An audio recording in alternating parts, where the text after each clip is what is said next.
Bien, salut les amis, c'est Lionel, bienvenue dans mon nouveau tutoriel. Aujourd'hui, nous allons faire un petit tutoriel sur le langage JavaFX. Donc, sans plus tarder, nous allons voir un peu d'histoire, une petite histoire sur JavaFX. En fait, JavaFX est un framework qui a été conçu, le premier release stable a été conçu en 2008. Son but était en fait de concurrencer les environnements Silverlight de Microsoft et Flex d'Adobe.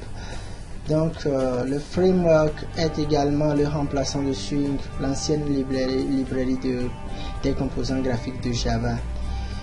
Donc depuis Silverlight est mort et Flex a été donné à la fondation Apache en 2011.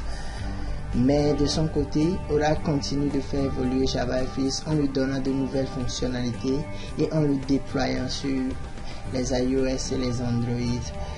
Quelle est la particularité du langage JavaFX? En fait, pourquoi nous n'avons pas choisi d'autres langages? Moi, personnellement, je conseille le langage JavaFX à beaucoup de gens parce que c'est un système embarqué qui est portable. Parce que depuis un certain temps, il est intégré directement dans le JDK de Java, ce qui fait que c'est facilement portable sur les systèmes embarqués en fait. Donc, ce qui est mieux dans JavaFX aussi, c'est que vous pouvez utiliser des feuilles de style, le CSS, le cascading, excusez-moi, style sheet. Donc, vous pouvez les utiliser pour créer une interface graphique qui serait vraiment très bien. Donc il suffit de connaître un peu en CSS et vous créerez des interfaces graphiques qui sont très jolies.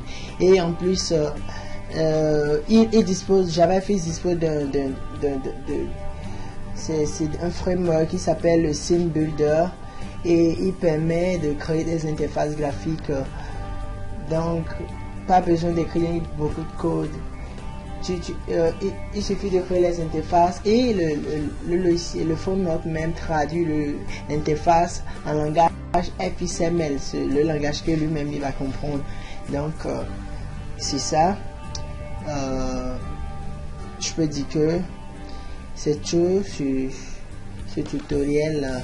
Dans le tutoriel à venir, nous allons apprendre comment on pouvait installer le Scene Builder parce que pour pouvoir commencer, vous avez besoin du JDK 8.1 ou bien une version qui est un peu ultérieure.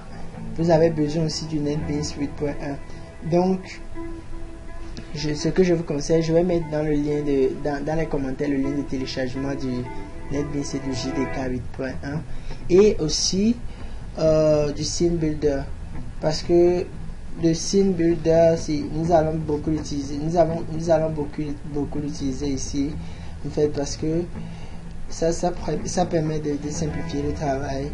Donc je vais mettre le lien de téléchargement du Scene Builder dans les commentaires.